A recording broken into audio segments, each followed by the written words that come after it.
Hey everybody, listen up. I got mega huge news. Meat Eater Live is heading back out on the road. That's right. Join me and the crew.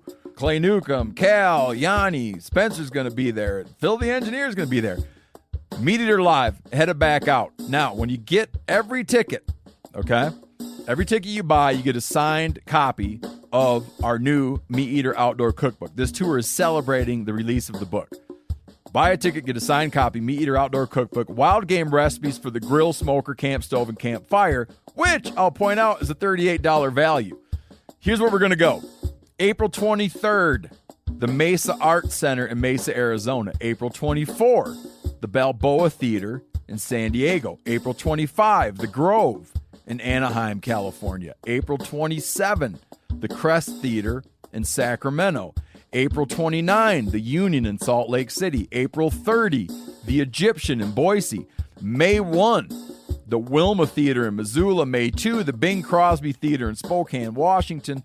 May 4, Revolution Hall in Portland, Oregon. And May 5, the last day of the tour, Pantages Theater in Tacoma, Washington. For tickets and more information, visit the events page at themeateater.com.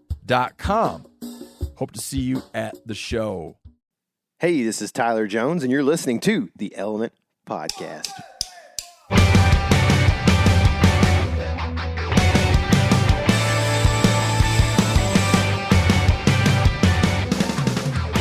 What's happening, everybody? Sitting here in Emory, Texas. I don't know, where did we come from last time? Was it Emory? I don't know. I don't either. You're listening to KC Smith over here, my typical cohort and co-host over here. What's happening, dude? What's been going on with you? Eating a salad for lunch. Yeah? Yeah. I had a mixed bag. I had chicken and whitetail. Talk about protein Was it central. prairie chicken? No, it wasn't a prairie chicken. No Atwaters. They're endangered, so we let them be. Yeah. It was more of the golden variety, golden chicken. Mm-hmm. You know, fat yellow chickens. Yeah. It's pretty good. Pretty good meal, man. It was pretty tasty. What did you have for lunch today? Oh, similar thing. Yep. It was a very light and fluffy mashed potato. One mashed potato. It was about probably one little mashed potato. There was some macaroni and cheese and hamburger steak. Yeah. Carb and protein, dude. So it's living the life. I got talked into it by the dude at the drive-thru. I was going to do some healthier sides with it, but you're eating a little healthier, and I've been eating healthier as well. I ate a salad last night, so we're not going to harp too much on me. But we've been running and stuff. It's that time of year, man. It's like time to juice up and get ready for elk season. Got mountains to climb this summer, man. A lot of them, and I just every year it seems like around deer season I just get chubs. Yeah, and deer season hits the same time as the holidays, and then it's so cold outside I don't want to go outside and do anything, so I end up trying to do an inside workout, and it doesn't go well for me usually. But yeah, it's time. It's everybody's got that spring feeling, time to get out and do stuff. Yeah. Yep. Trying to prep, get ready for maybe some trout fishing this summer and that kind of thing. I don't know. It just always seems like I'll tell you what, last year in October, I was in as good a shape as I've been in several years, probably. I guarantee you, coming off that Black Canyon trip, I was, for about 2 hours until we ate that Taco Bell, I was in pretty good shape. Yeah, for sure. Yeah. We did. So I did the Black Canyon. I did Rocky Mountain National Park last year, and then we went to British Columbia, and that was pretty tough. Spent 8 days or whatever out there, and then 4 days later, we went elk hunting first. And then it's been a week or so out there, and then 4 days later went to British Columbia and spent 8 days up there. And I was looking at myself in the doe video that doe I shot last year in Texas. In the video, I was looking at myself the other day. I was like, "Ooh, that's way different than what I look like now." Yeah, using them calories, man. Yeah, I don't know. There's just a good thing about Texas is there's Dairy Queens in every small town. Mm-hmm. That's also maybe not the goodest thing. Man, and they usually have some type of deal where you can get a Blizzard with your meal or something. Blizzard deal with a junior chicken cheeseburger and bacon on top for $5.99. Mm-hmm. So good. Yeah. But today we have a guest that has been on before, Nick Pinizzotto. We're going to talk about CWD. I know everybody's tired of hearing about it. Everybody's probably listened to a million other podcasts and media about the CWD, and it's negative talk. But I'm telling you right now, we have done this. We did this podcast before we actually did this intro, and this podcast is different, man. This is very interesting. There's new news. I don't know if that's the proper way of saying that, but there's some news that has come up recently, and a few things that are action items that us as hunters need to take initiative on. And so there's a few like calls to action here and some things that you may not have thought about or may not know much about. So we start broad for the people who don't know much, and we get quite a bit more detail. Nick scorns us or scolds us in trying to get us. Encourages us. He does. It really was encouraging, but it was charging, you know. It was Charge you up. Yeah, for sure. I feel like one of the cool things about this interview we did with Nick is that we asked some of the tougher questions, you know, and he's not how would you say this? He's not a guy who makes decisions on CWD stuff or anything, but like some of the stuff that we kind of wonder about but don't know the answers to and don't know the people to get the answers from, he talks to those people every day. Right. Or not every day, but often, you know. So it was cool to get to talk to him and ask him some of the stuff. Like, man, what about this? You know, this is kind of a weird thing that not a lot of people talk about because they're scared to know the answer, you know. And I'm just glad that the NDA exists. And for those of you that don't know, that's the National Deer Alliance. It's free to join. There's no, like, $35 fee. Yeah, and it's not spam. Like, you're not getting a bunch of junk from them all the time, right? They send you an email on Wednesdays with things that are in the news, in politics, about deer. Yeah. And it's like one of the most helpful tools that I have. For sure. Is NDA membership. For sure.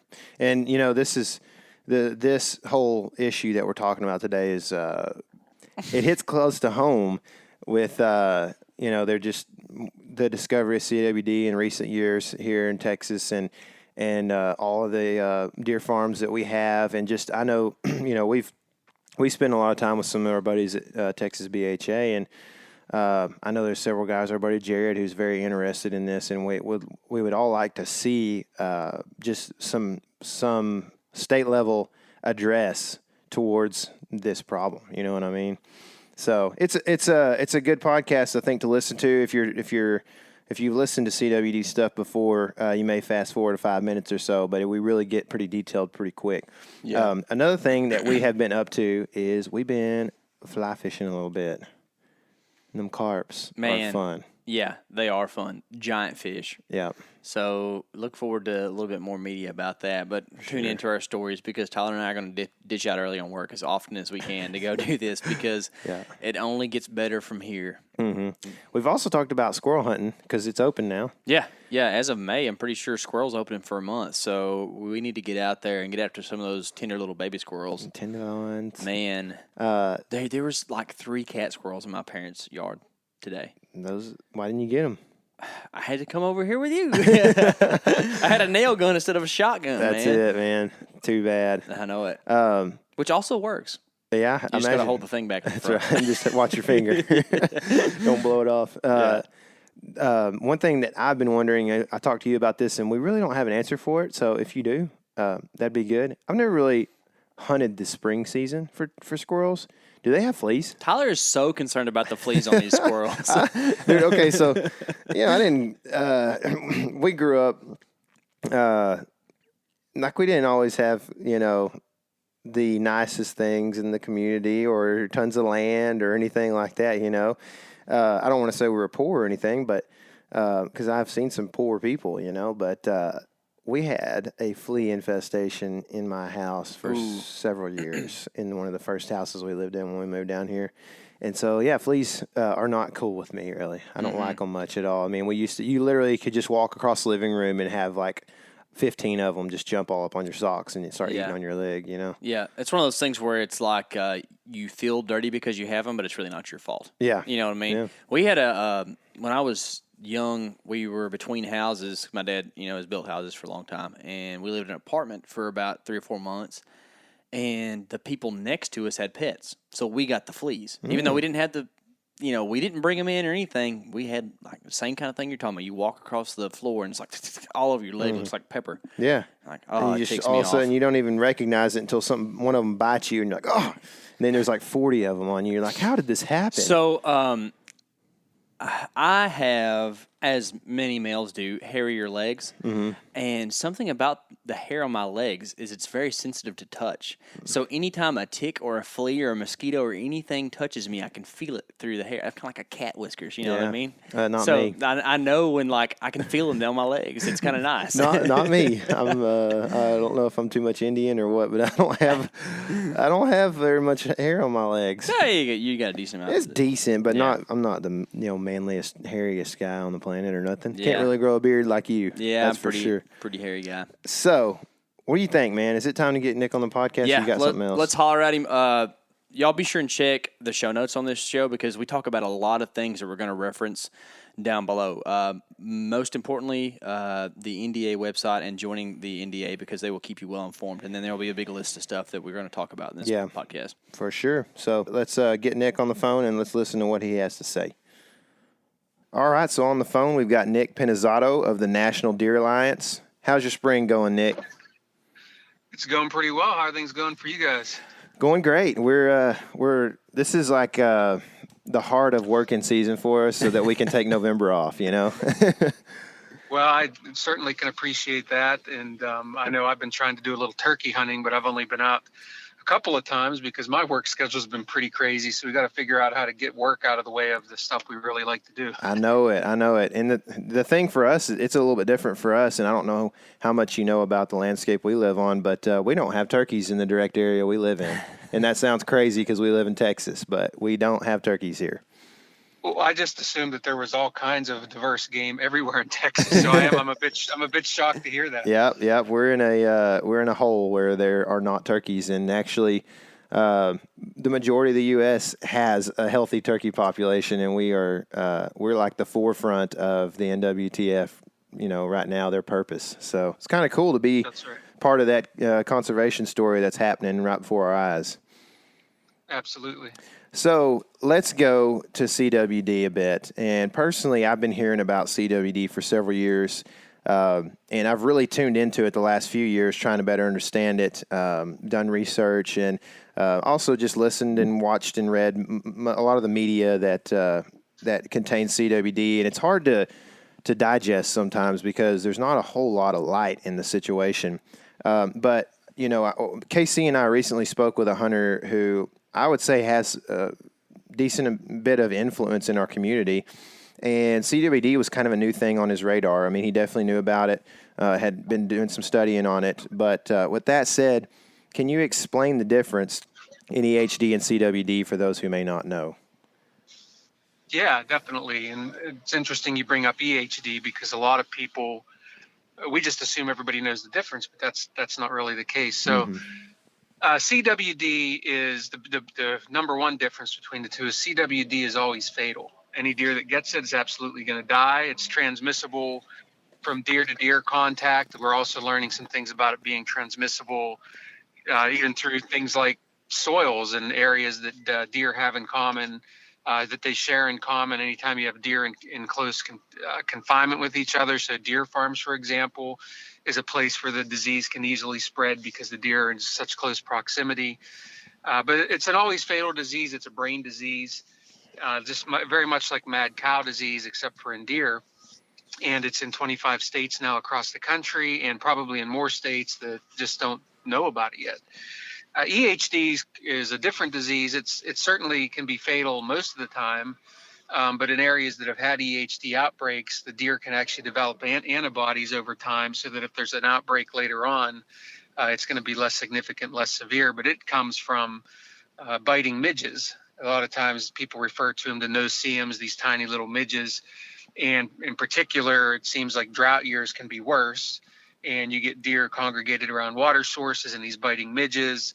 Next thing you know, you have a lot of sick deer, many of which, particularly the older deer, end up dying. And one of the reasons I think there's a lot of confusion and why people say, well, what we really ought to be concerned about is EHD and not CWD, is because EHD is a quick killer and it's a mass killer. So For example, someone may come across an area where they find 50 or 100 deer along a stretch of stream or along a lake that died from EHD. And that is much more impactful from a visual perspective than CWD, which is a much slower killer. A deer could contract CWD as a 1-year-old and not die until it's a 5-year-old. It may not show clinical symptoms until later. And so you have a lot of people or naysayers about chronic wasting disease. They'll say something like, well, where are all the dead deer if this is killing all these deer? And we don't see it having any kind of an impact. And at the same time, we see EHD and it's wiping out hunting seasons for us for a couple of years until the deer can recover. And so it's very confusing to the average hunter. I can see why they could see EHD as the bigger problem. It is a problem. For sure, it's a problem, but it is not to the scale of what CWD is, particularly in the long term. So that's just a kind of a quick snapshot. I just encourage people to go out and you can do a lot. There's a lot of good places to search on the web about the differences between these two diseases. Also, the CWD Alliance website, cwd-info.org, has all of the information and then some that you'd ever want to know about chronic wasting disease. That's where you want to go to get the real down and dirty information on it. Mm-hmm. Yeah. I feel like another thing, too, is that in this, I guess, community we live in, you can get lost in the acronyms pretty easy, especially if you're not, up to date, up to snuff on all your different diseases or whatever that's out there. You got a 3-letter acronym for a disease. It kind of gets mixed up in your head, and so I feel like I've talked to people who have had that issue. And then for me in particular, it's kind of hard to understand the differences of how they are lethal. From what I understand, EHD is a bacterial or some type of biological thing, and then you've got viruses also out there, but then CWD is prions, which my Biology 101 level mind doesn't wrap itself around prions well. Can you kind of explain how what that is and how CWD is transmitted on that level? Yeah, and I appreciate what you're saying because I am not by trade a scientist either, although working with deer and all these diseases, I have learned from a lot of really smart people who are scientists on these diseases. So, I think you explained it pretty well and to the level where I think the average person really needs to understand it. But prions are different. So if you think about maybe an equivalent disease in human beings, we have Crutchfield-Jacobson disease or CJD. And unfortunately, the media in a few cases has tried to show indirectly a correlation between CJD and CWD, even though there is no correlation. And we'll get into this a little bit more later, I think, in our discussion today. Mm-hmm. But a prion is a very different thing. It's a misfolded protein. And it's not like a bacteria or something that can be killed. And that's why I think in our society, we've come so far in modern medicine. You come down with something, you take a pill or you get a shot, and we're able to treat it and get rid of it. And I think that people's minds automatically go to that type of thing when it comes to a disease. You say, well, isn't there something we can do to treat it? And you can't treat a prion disease. You can't, there's no pill to take, there's no injection. And that's the same thing for human beings. I got to spend some time with the National Prion Center up at Case Western Reserve University in Cleveland. And they're our National Prion Center that work on these things. And just like CWD, every human that gets CJD, unfortunately, is going to die because even our best science does not have a solution or a way to treat this disease. So it's complicated, and it's hard for us to wrap our minds around it just based on how we all live our lives and how we think about our own health care. And so it's very easy to understand why people are confused by it.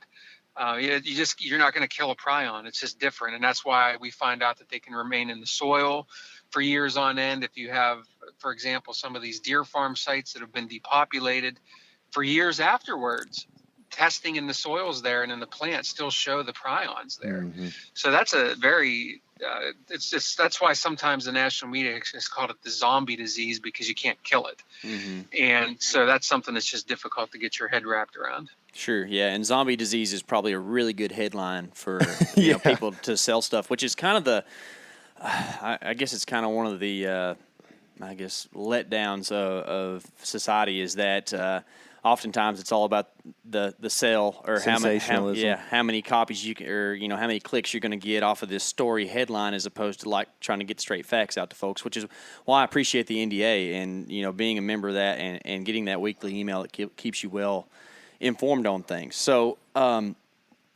you've kind of explained like about the prion and how CWD works, but we understand that it's dangerous, right? And it's dangerous on many levels. So I'm going to ask you to break it down a little bit. So, like, why is it dangerous to deer? Like, why is CWD bad for deer? And why is it more than just, like you talked about with the EHD, like that instant killer, but in the long term, it's much more, frightening?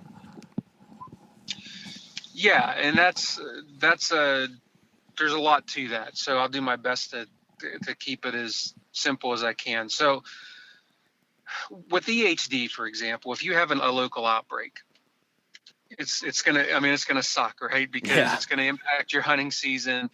People are going out, they spend money, they buy property nowadays, hunting properties, and they go out and they see all of their best bucks laying there dead in a pool, and it's obviously very frustrating, scary, and it'll make you angry, make you want to. You go through all the different stages, right, of anger and disbelief, and then sadness. Mm-hmm. It's bad and it's impactful. Where I'd mentioned earlier, CWD is not like that. You don't see it happening right in front of you a lot of times. But the difference is, your deer will recover from EHD. Okay, they will bounce back. You're not going to typically have an EHD outbreak every year.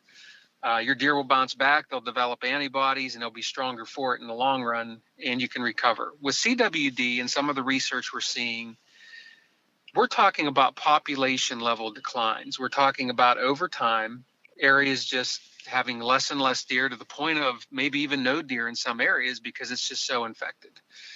And so, for example, let's say you hunt in one of the real hotbed CWD states. I always hate to pick on Wisconsin, but it's the easy example. Sure. Yeah.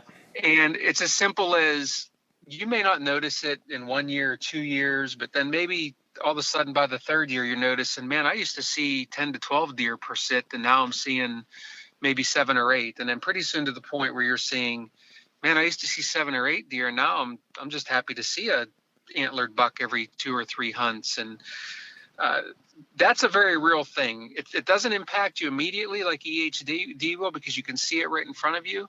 But CWD has the potential for population level declines if we do not keep it in check the best that we possibly can. So that's why we sound the horn so loudly on CWD, because we're trying to get sportsmen to understand that just because you don't see it happening right in front of you doesn't mean it's not very real, and that doesn't mean it's not there. And that has presented with us a real uphill battle when it comes to the media. For example, you mentioned mainstream media, and they love to use terms like zombie and other things because everybody catches on to that.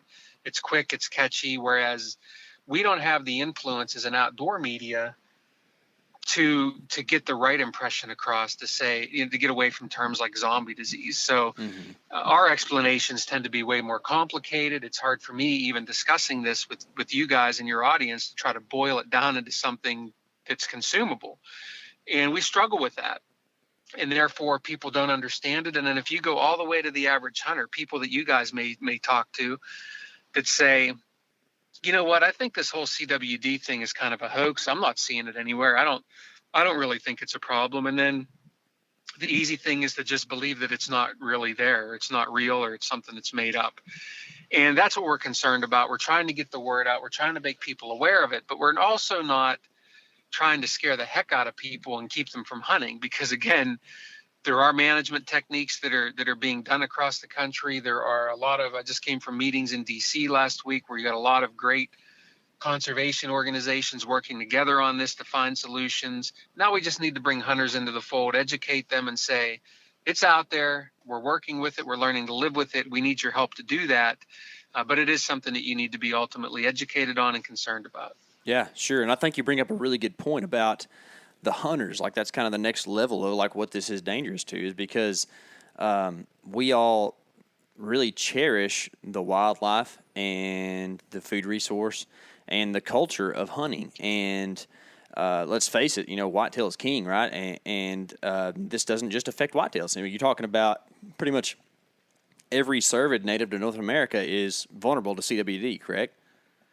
That's correct. Yeah, Yeah. it could be elk, it could be moose. There are species of reindeer, but it's a cervid disease. Yes. Yeah, and so like this is something that's super threatening to our culture and something that we love and care about. But I think even more, sometimes we tend to put on our goggles of outdoorsmen and kind of forget that we are humans too. And I know we're not trying to scare the mess out of everybody, right? But like it needs to be something that is discussed and well known is that this disease has the potential to have a human effect, right? It has the potential to jump to humans and cause some bigger issues.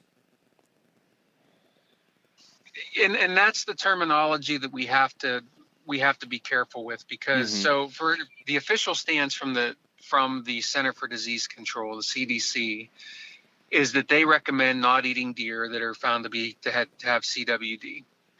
Now, they also say in that same statement that there has never been any proof of CWD crossing the species barrier to human beings, but it's just a responsible thing to do to say, because we don't know, because even though there's never been proof, we just recommend that you don't eat it and that you dispose of it properly. So I just think that's the responsible thing for anyone to do, right? Any of us. We saw the timeliness of this is interesting because we had the thing with the romaine lettuce, right? Yeah, sure. Recently. And so people are throwing out the romaine lettuce, even though there's a really good chance that their romaine lettuce doesn't have anything and they're not going to get sick. The natural thing to do is when people are telling you need to get rid of what you have, you need to get rid of what you have and not eat it. Yeah. And I think that's just logical advice to deer hunters. But at the same time, a lot of people aren't testing their deer either. So we're probably very close to a time where it just becomes routine that you shoot a deer, you get it tested for CWD just as a point of process, just as part of the overall deal. And then you get your results, and then you either eat it or dispose of it. Yeah, and that's a world you don't want to live in, right? And it's funny that you bring up the romaine lettuce thing, because something even closer to home for us down here in Texas is there was a big scare with Bluebell ice cream a little while back. I don't know if you remember seeing that in the headlines, but man, you take the Bluebell away from Texans and people start really raising a ruckus. So it was, those kind of things are scary and they're real, right? So, and one of the reasons I really wanted to talk to you today is because we had a recent study that I feel was very, I don't know if it was a rumor situation or it was just a very discrepant results, but the thing with the macaques, right? Can you explain that study that was done and what the results were from that and why maybe they were confusing? So there are two studies. Okay. And I'm not sure if you guys are even aware. So the first study that generated a ton of press and got people thinking about this connection between CWD and human beings was the one that came from University of Alberta. And that was the one that said that it was a long-term study where they were feeding macaque monkeys, which they share a lot of DNA with human beings. So they're the closest thing to a human being that you can do testing on. And I'll butcher this if I try to get into the nitty-gritty details, but the short of it is that they had a number of monkeys there that they fed CWD tainted meat, and they fed in different ways. And some of these, the macaque monkeys that were given this meat had come down with CWD. Now, the results of the study have been talked about, have been put out in the press. However, the paper has never the paper has never been published yet. So therefore, those people who live in the science world say essentially, it doesn't really exist until it's published. Sure. And so regardless, however, there was a lot of effort made to say, here are the results, and it was put out there, and it wasn't mass hysteria, but it certainly opened some eyes. National media got involved. Now, the most recent study that just came out is contrary to the Alberta study in that they also did a study on macaque monkeys, and none of their subjects came down with CWD. And this was actually a published study now. So this has been published. So it's real. It's out there. It's real. And so now you have people who are they're confused. They're conflicted. One study says this, another study says that. And that's okay in science because there are a whole lot of factors that could have led to one result or another. If and when the other study from Alberta gets published, then we'll know more and maybe be able to compare that. But the important thing is that as this research continues, that ideally certainly other people that are doing this research will look at the different studies, see what was different, and see why the results may have been different. But the new study, I think, gives people a lot of hope and just reassurance that maybe CWD isn't at least crossing. And again, macaques, they're not human beings, even though they're very similar in DNA. They're not human beings. Sure. But I think it gives people a lot more confidence to say that it's unlikely that CWD is going to be crossing the species barrier, and just give people a little more confidence when they're out there hunting and about to decide whether or not they're going to eat the meat or not. Mm-hmm. Yeah, and I understand, like with other infectious diseases. Like, for instance, especially viruses. Like viruses, they mutate so rapidly, and that's why it's so hard to contain, control, exterminate. The prions, like in CWD, do they mutate that way, or is CWD? And when you don't have that problem with it mutating and jumping that way, on a DNA kind of scale, or is it more of a deal where it's CWD is its own disease, and once you figure out how to contain that, it is contained? You're probably treading into waters that are too deep for me. And I wish I had the answer to that. Yeah. So I think I would encourage people to go out and do their own legwork, read about the two studies, read about the details. Mm-hmm. And the NIH study, the National Institute of Health study, is the most recent one that I would encourage people to go read about. And there's plenty of, if you just do a Google search, NIH study on CWD, you're going to see all the information pop up about it. It's the most recent study, and the paper's published on it. So that's where I would encourage people to right now to go to look at that information. And then you can go back and look at the Alberta study as well, and at least read about what's out there, even though it hasn't been published yet. As much as I can tell people here on the show, the biggest thing is that people also need to self-educate and take advantage of the great information that's out there. And I also had mentioned the CWD Alliance website earlier, CWD-info. Check that out as well. Mm-hmm. It's good. I personally have read a few articles on the positive test results, and then the one on the negative test results that came out recently. And obviously there's more press on the one that's an older study or an older press report. But the article or two that I've read were also longer. And so and I don't want to be negative here, but I kind of almost had more faith in that, even though it hasn't, like you said, been published as a study. And then also the fact that if these monkeys got CWD, they have it still, so how did they get it? Or, maybe it wasn't from ingestation, but at some point they were able to get CWD, and if they're similar to humans, is that a scary thing, Yeah, and then it's interesting because I have the fortune of being able to, in my job, interact with a lot of really good scientists who are true experts on the disease itself and who could really get into the nitty gritty with you.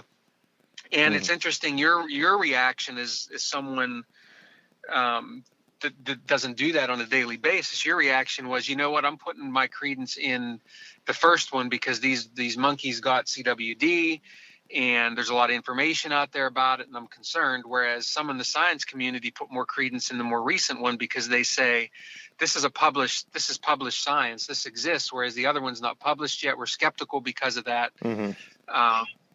so there's this interesting banter going back and forth, but oftentimes, especially in today's society, the perception is reality. And because there is so much more information and it got a ton of press, the last study, that's what people are going to lean on. And I can't say that I blame them. To your point, you're sitting there and you just see that, hey, one way or another, the macaques got CWD, and that's enough to concern me. And I totally get that, and I don't blame anybody for feeling that way. And you might be right. So, right. I think the important thing is that we continue to study and learn more about this very confusing and complicated disease. And I'm glad to know that a lot of people are pounding the pavement and continuing to try to do that. We're trying to work hard to get money for our researchers to be able to do more. I just jumped off a call before talking with you folks, with some people that I'm working with to try to get co-sponsors of some federal bills that we helped craft. They're sitting out there to bring money for CWD research. So we still know far less about the disease than what we do know. So the important thing now is to just proceed with caution. And I think that's the point you're trying to make. Yeah, for sure. And so on that note, what you just spoke to, APHIS is revising their standards for CWD. And can you explain what APHIS is and what we as deer hunters can do to influence them to create standards that benefit deer and therefore benefit us? Yeah, so APHIS is a division within the USDA, and it's really, they're the ones that regulate the they provide the CWD standards document for the captive cervid industry. So just to be clear, the comment period for that draft document is just related to the captive cervid industry, so deer farms. Mm-hmm. And what we're doing is we are making sure that the sportsman voice gets heard in the drafting of comments for this, because what happens is, because this comes from the USDA, the United States Department of Agriculture, it is written in a much more agriculturally friendly way as opposed to a concern for wild deer friendly way. Mm-hmm.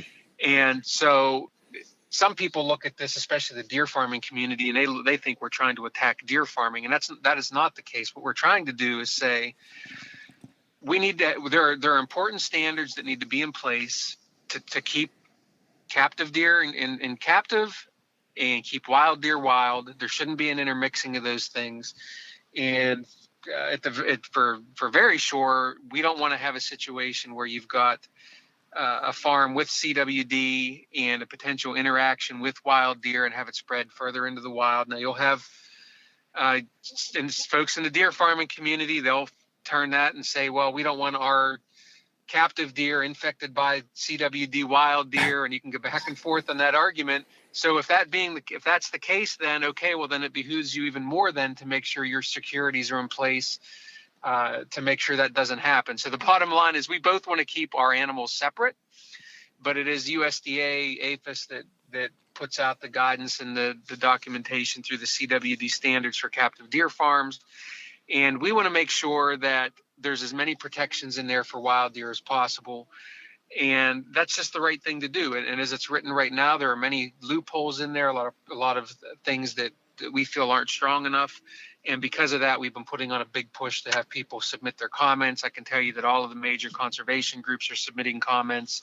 And we worked with the Theodore Roosevelt Conservation Partnership to put together a tool where sportsmen can easily go and submit comments to USDA, because if we're being honest here, the average hunter out there probably didn't even know that these standards exist. They probably don't even know how it impacts hunting.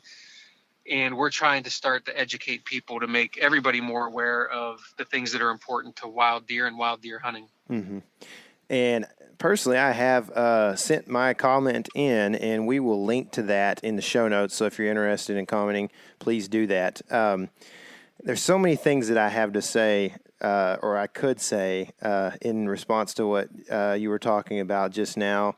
And I'll probably just keep my opinions to myself a little bit and move on. But I guess after doing my research, a lot of this is not linked, but there is, I guess, they want to have some kind of correlation between mad cow disease and this. And obviously the cattle industry is a huge industry across the world. So when it was discovered and the UK had mad cow disease, running rampant, I guess you would say. They purged like a ton of cattle. They killed a lot of cattle. I can't remember the number. And tried to rid basically their market of this disease. Why can't we purge CWD infected regions of all the deer? I know they do this in some instances, but it seems so small scale. Why can't we do this on a big scale and then restock from unaffected areas, kind of like they did with cattle in the UK?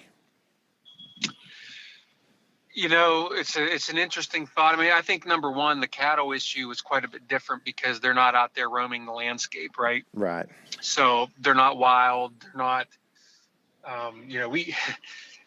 Even if the world, if we all agreed that said yes, we need to go into these landscapes and eradicate all the deer in particular areas, which politically you're never going to get that anyway. But let's just say for hypothetically that you would get that. There have been so many studies where people will put GPS units on where deer and people, and it shows just how inefficient we actually are as hunters. Yeah. So I'm not confident that hunters or through helicopters or whatever that we could ever get them all anyway. So it's just with wild animals, it's just not feasible like it would be in a captive situation, like you have cows, right? Cows are not genetically engineered to survive and get away from you. So it's just not practical, number one.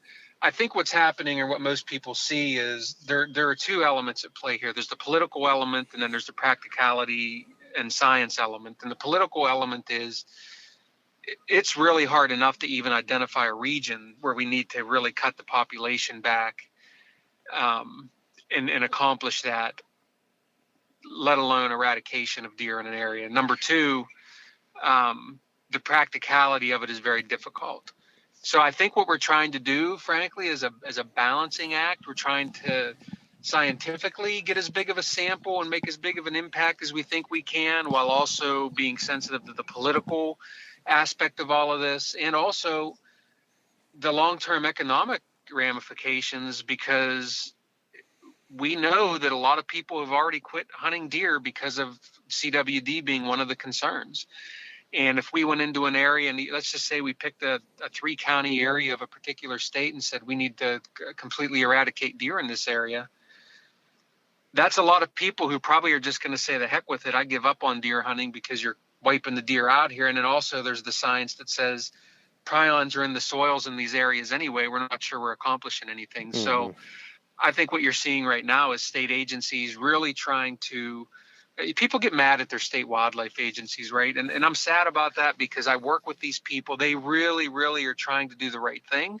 They don't always do the right thing, but it's not because they're not trying to. It's because we're all still learning and figuring it out. In Wisconsin, those poor people there get just lambasted with negativity about how they manage CWD, but they were really the first ones out of the gate, and they had to make a lot of the mistakes that we learned from, and it's nobody's fault. It's just, it's what's happened.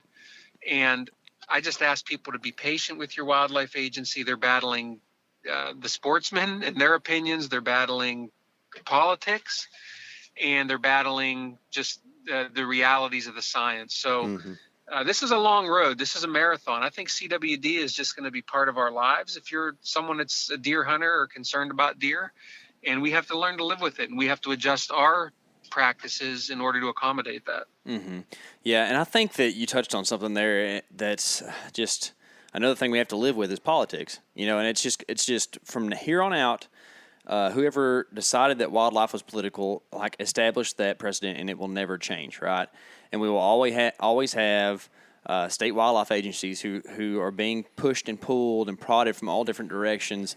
And unfortunately for us here locally, we kind of live in the state of high fences, right? And there's a lot of big money involved with that. And I'm not going to say that our state wildlife agency is bad or good or anything else. But I like you said, I feel they make mistakes sometimes. I feel like they are trying to do the best thing, but there's so many I guess, authorities and so many people that have power. And since we talked about like with the APHIS stuff, that's a national scale, and that's a USDA thing. Wildlife is managed on the state levels. So what can we do on state levels, not just Texas, but everyone, as a citizen of a state wildlife agency, what can we do to help influence our state agency to make decisions and choices that are beneficial to hunters and maybe not industry? And I'm glad that you brought that up, and I really like how you articulated that, because that's kind of the crux of the issue, right? So, number one, the political science has overpowered the biological science. Now, that's just a fact, and frankly, that's why the National Deer Alliance exists. That's why we have to have a deer organization that is just focused on policy, because it's all policy, it's all politics, right? So, but to your point, and this has been the weak link, and that is, and I'm not saying this, if you're sitting there and you're a hunter, don't take this as me blaming you or blaming hunters, because the reality is, what I'm about to say is, I want to preface by saying, the reality is, the reason a lot of us hunt is to get away from all the other crap that's going on in the world, and part of that being politics, right? Sure. We want to go out there, and we want to sit down on a stump and sit there and wait for a deer to come by or not. And I know I'm way oversimplifying that, but that's the reality. You're speaking to me, Nick. I like it. Keep it up. Yeah. We don't want to deal with the garbage that I deal with every day in my job. I hate politics, by the way, but if it wasn't for politics, I wouldn't be in this job. But that's why we're here, to deal with that. But we need to, as sportsmen, we have done an awful job of being active on issues. I think about less than 1%, we figured out, of deer hunters join deer hunting groups, whether it be the QDMA or the Mule Deer Foundation or Whitetails Unlimited. Less than 1% are joining. We give away a free subscription to our e-newsletter, guys. We should have of the 9 million people that hunt deer, we should have at least half of those people sign up for our free newsletter. We don't even have 20,000. Yeah. I would say all 9 million need to. That's just me, though. It's super beneficial. Yeah. Yeah, and it doesn't cost you a thing, right? Yeah, exactly. And so deer hunters in particular have been terrible about getting involved in issues. But I talk about this idea of being a well-rounded deer hunter and what that really means. It doesn't mean that you know all the best calls, that you know all the best tree stand setups, that you know how to play the wind, that you can hunt mule deer and whitetail. That's a different type of well-rounded. Well-rounded now means that you're aware of the issues that impact your sport, that impact conservation, and that you're willing to, when called upon, weigh in on those issues. So most of the time, those are going to be state issues, like you said.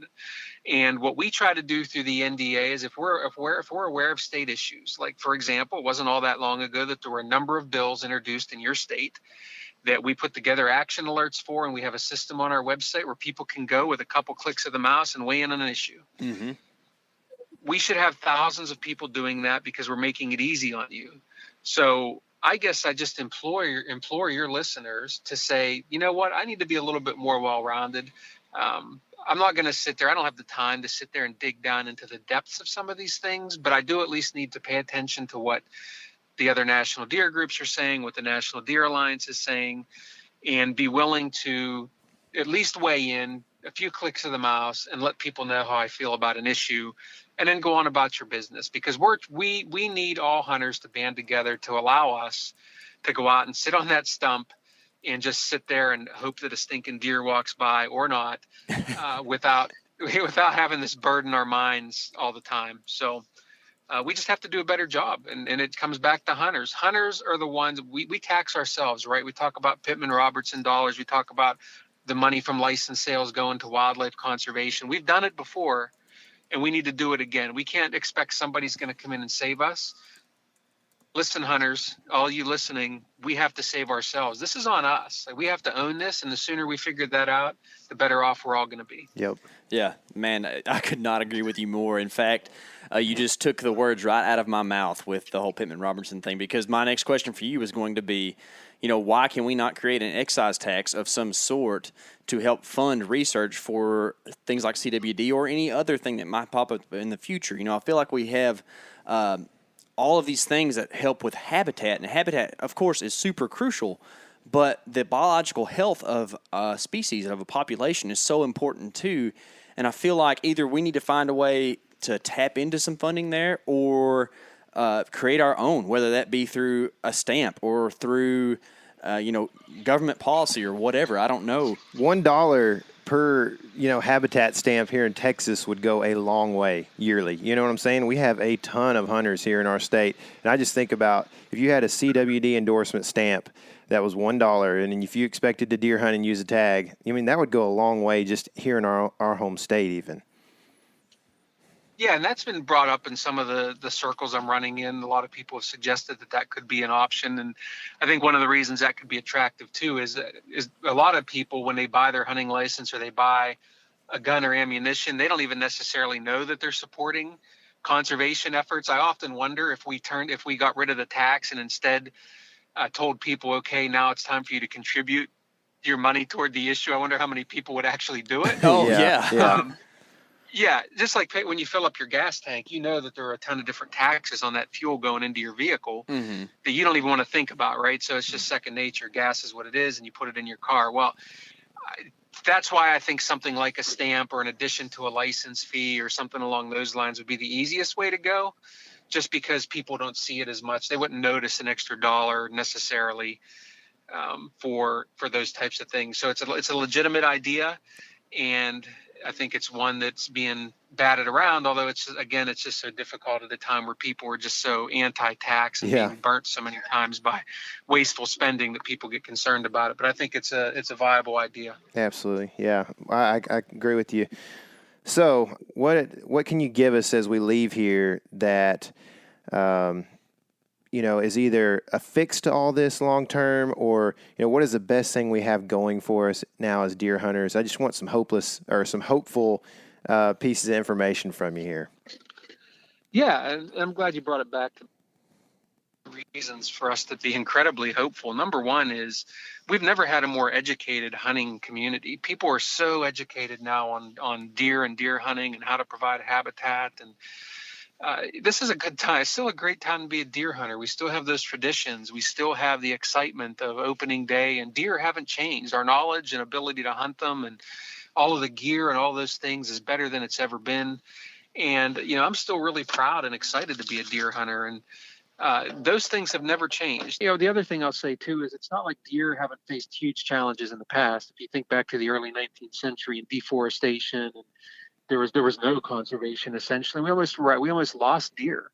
Mm-hmm. We've always overcome, and I think we're going to overcome again. And we just need sportsmen to step up and to be willing to do that. It's a different battle this time. And hunting has never been. People have never been more passionate about hunting. We definitely have lost hunters. There's no question about that. But the hunters that remain are way more educated than they ever were. Way more equipped. And way more successful. And I just think when you look at some of the things that young people now are getting into, and the whole understanding where I get my food movement, now the CWD issue isn't helping with that necessarily. But that's a thing now that's very real. We've got more women hunting than we ever had. It's not. Let's not let the CWD issue be a dark cloud that's stomps us out. Let's rally around it, and let's continue to work together and be the leaders that hunters and conservationists have always been. Well spoken. Nick, thanks so much for your time and your knowledge and your leadership in our community, man. We really appreciate having guys like you on the forefront of what we're trying to do and supporting the cause of something that so many of us enjoy doing year-round, really, nowadays. No, absolutely. And really the credit goes to you guys for being willing to have a show about this, and you're reaching into the grassroots, into the true hunting community. And that's something that you'll do way better than we ever can. So thank you for the opportunity. Sure. Well, thank you. And I hope you get you a turkey sometime this spring. I'm working on it. I hope, and I hope that you guys eventually see some where you're at. So. I think we will. There are several different organizations working really hard for that, so I'm sure we will within the next decade or so. Anyway, we will see you soon, and thanks for hopping on the phone with us real quick. Okay, take care. See ya. Man, it's good to hear from Nick again. Some of these people we get to talk to are just awesome. Like you don't. I don't know, like in between the time that you talk to them, it's been a while. We've had some email correspondence, but you just kind of forget like how intelligent this guy is, Yeah. I mean, just even just formulating sentences makes me feel like an idiot. You know? Well, I'm so glad he really does do a good job of like communicating and dictating like what he's trying to get out to something or to us so that anybody can understand it. You know, and I'm so glad that he got on the phone and talked to us today because I feel like we got somewhere, and I'm a little bit inspired. I'm kind of fired up about it. Like I'm ready to like make something happen. I'm ready to make sure that we have deer for my lifetime and for more to come. Yeah, and more on the point that you just made, like we talked about this, but you know, like some of our friends, they love to hunt, but they're not necessarily politically involved. Like Nick was saying, most deer hunters aren't, and for good reason. Like we hate politics, you know. It's just a bunch of people fighting all the time. We don't care about all that mess, but we do have to just stand up for what we believe in. And what we're talking about is that Nick does a good job of allowing. Like we got into depth there, but our buddies that don't get into the politics and all these different things too much, they just want to go sit on a stump, you know, they could still listen to this and understand exactly what is happening and come away with a really good grasp on everything that's happened in the last few years. You know, whenever he was saying that sit on the stump thing, all I could think about is me sitting on that stump and that bull elk sneaking in on us in Colorado and me trying to draw when he's at 15 yards. I was exactly doing that. I was zoned out, just chilling on the side of the mountain. I ain't worried about nothing. And here comes this elk just scaring us like crazy. I could see something your wheels were turning when he said that. And you were like, you're speaking to me, Nick. I was like, what is exactly? Yeah, I was into it. Yeah, for sure. You know, one thing that I would say is if you don't want to be too politically involved, you don't care to get too detailed, because I understand that times like I'm checked out of stuff too, you know, and there are times in my life where weeks or months in a row I'm just like, I do not care about Fox News or whatever, you know, and that's been probably more than a few months now for that one in particular. But you know what I'm saying? Like it's difficult at times to keep up with all this. You know, have a good job, make money, go hunting, hang out with your kids or wife or girlfriend or whatever you got. You know, there's a lot of things to life. And if you don't want to have to like dig into that so much and read articles at night sometimes, I would say that Nick kind of hinted at this, but take all these conservation orgs like TRCP, which you mentioned, or QDMA, which you mentioned, NDA, the Element podcast, any other podcast that's a trustworthy podcast out there about deer, and cross-reference them and say, okay, these are three organizations that I believe are oriented for the betterment of wildlife and hunter, you know, opportunity and such, and hunter recruitment and all that. And if they all are saying like this subject, we need to do this on that subject, then you can just, without doing much research at all, just go, okay, I'm going to submit my public comment, and I spent, 5 minutes cross-referencing and putting in a comment, and that's all I have to do for the next few weeks, whatever. Yeah. And then you can really maximize your time if you don't care to know the ins and outs of it. And so that's helpful, and that's still being involved in conservation and being involved in the community and being a good part of the political spectrum, So sure.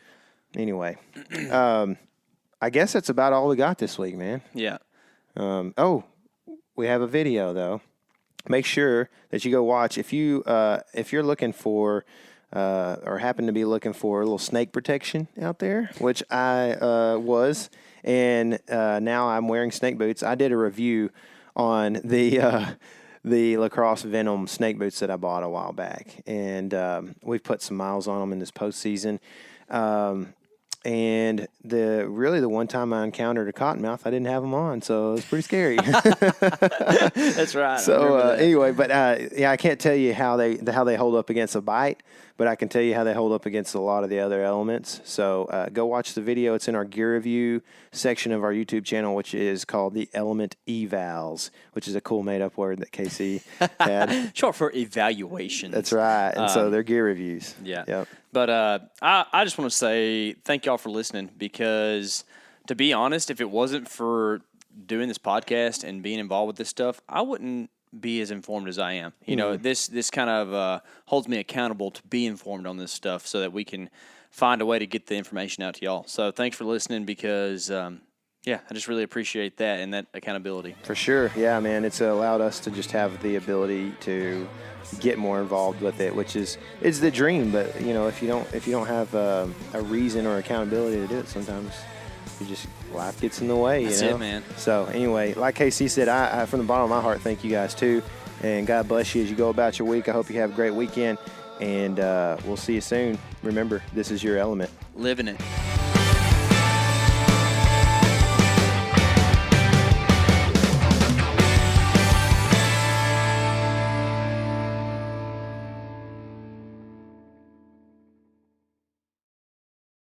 Hey everybody, listen up. I got mega huge news. Meat Eater Live is heading back out on the road. That's right. Join me and the crew. Clay Newcomb, Cal, Yanni, Spencer's going to be there. Phil the engineer's going to be there. Meat Eater Live headed back out. Now, when you get every ticket, okay? Every ticket you buy, you get a signed copy of our new Meat Eater Outdoor Cookbook. This tour is celebrating the release of the book. Buy a ticket, get a signed copy, Meat Eater Outdoor Cookbook, wild game recipes for the grill, smoker, camp stove, and campfire, which I'll point out is a $38 value. Here's where we're going to go. April 23rd, the Mesa Arts Center in Mesa, Arizona. April 24, the Balboa Theater in San Diego. April 25, the Grove in Anaheim, California. April 27, the Crest Theater in Sacramento. April 29, the Union in Salt Lake City. April 30, the Egyptian in Boise. May 1, the Wilma Theater in Missoula. May 2, the Bing Crosby Theater in Spokane, Washington. May 4, Revolution Hall in Portland, Oregon. And May 5, the last day of the tour, Pantages Theater in Tacoma, Washington. For tickets and more information, visit the events page at themeateater.com. Hope to see you at the show.